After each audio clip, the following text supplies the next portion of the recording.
Okay, g'day, Rudy here. Um, so, is the gold run over? Is it too late? It's topped. It's going to fall over. Alright, so we're going to have a update on gold, and then there's two gold miners ETF, which we have in Australia, and I'm going to just give my opinion on which one I think's best. But first of all, let's just drill into what gold's doing. So what we're looking at here is the gold price, since the beginning.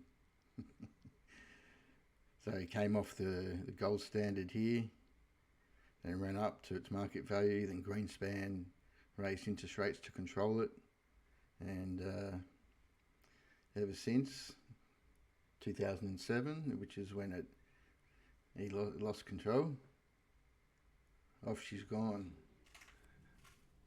And here we are.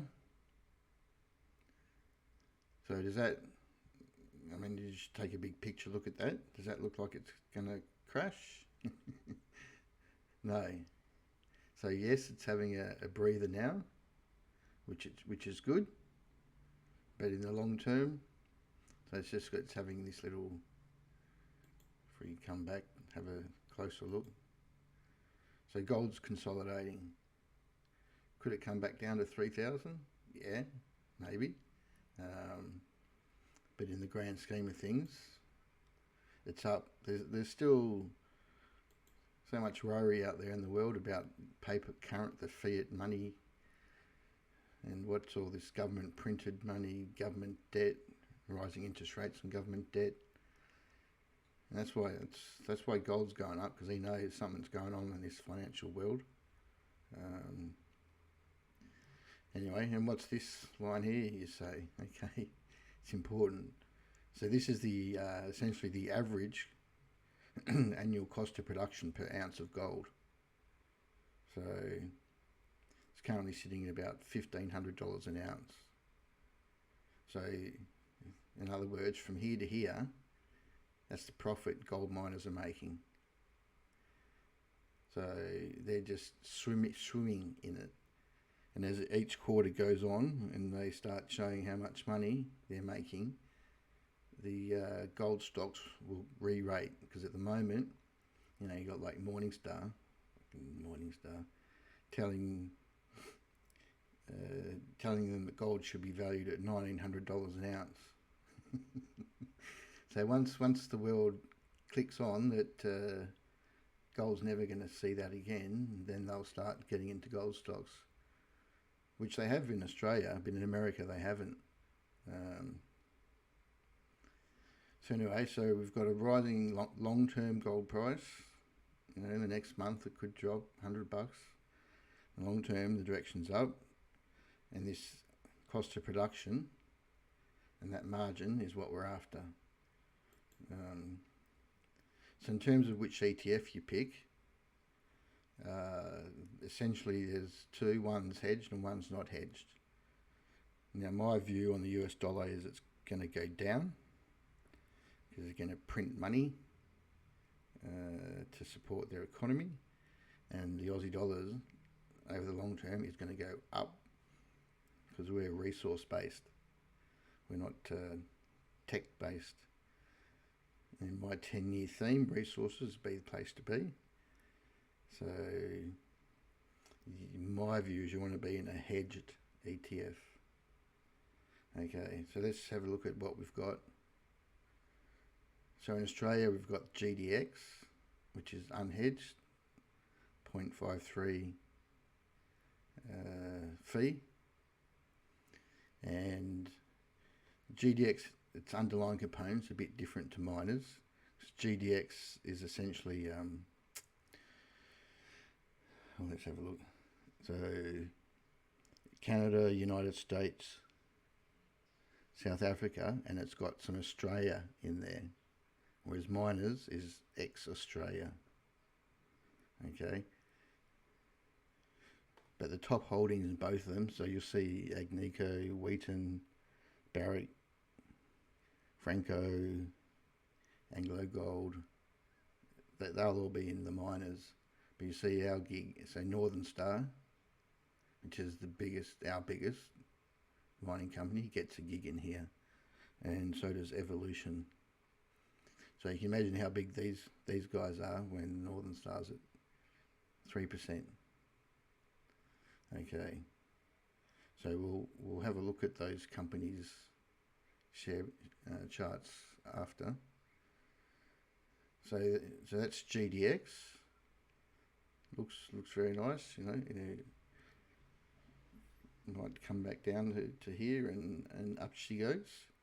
And then the other ETF is MNRS, which is my preferred ETF.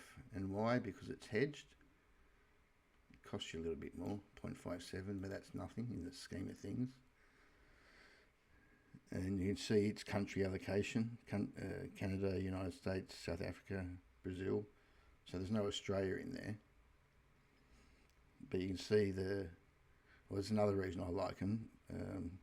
There's a lower weighting to the bigger boys, because it's the smaller, the medium town that will go once gold kicks in. Like GDX had 11% for Newmont, but it's the same names: Newmont, Wheaton, Franco, Agnico, Barrick, Anglo, so the same, just different weighting. So at this stage, so MNRS is my preferred one, and if you want to look at a longer term, so this is MNRS. So MNRS effectively tracks GDX in America. So that other GDX was GDX Australia. So this GDX is the unhedged, so it's gotten more of a kick because of the Aussie dollar dropping. Hope you're keeping up. So you can see the gold miners haven't taken out their all-time highs, but yet when we look at the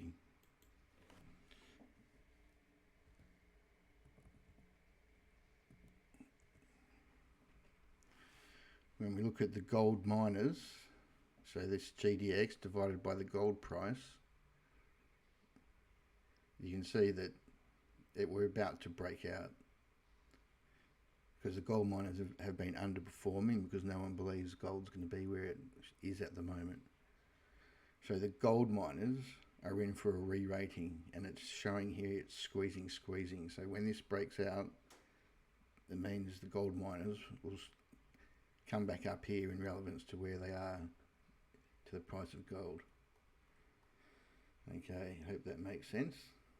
All right. So let's get under the hood. Okay, so this is Newmont. So they're the world's largest gold mining company. North America, South America, Australia, Africa. See, they're still haven't broken out to new time highs, even though gold's where it is. Wheaton. The interesting one, this one. So Wheaton is what you call so they're not actually a gold miner, but they're a streaming and a royalty company. So what they do is they'll fork out some cash to the gold miners who don't want to borrow money or do a capital raise.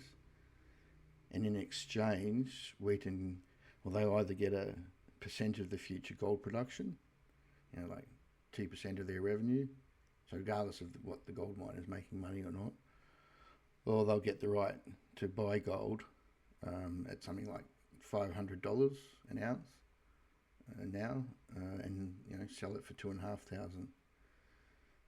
So very profitable for them. They don't take the risk of mining, but just take the royalties. And you can see the market's starting to understand that idea. So these guys, essentially a good dividend play, and a play on the rising gold price. Franco Nevada, they're in the same space, playing that game, this royalty game. So again, looks like they're about to break out. Agnico, AEM.